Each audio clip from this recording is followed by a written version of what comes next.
Hola, ¿qué tal a todos mis fans, a todos mis amigos, a todos los fans de Star Wars? ¿Qué les parece este custom? Este Banta de 12 pulgadas, incluyendo su Tusken Rider, el cual también fabricado a mano, totalmente hecho a mano y además, ¿qué creen? Hasta con efectos de sonido.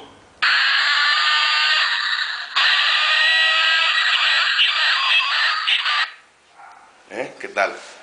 Espero y les guste este fabuloso Banta 12 pulgadas de Toyka Brown.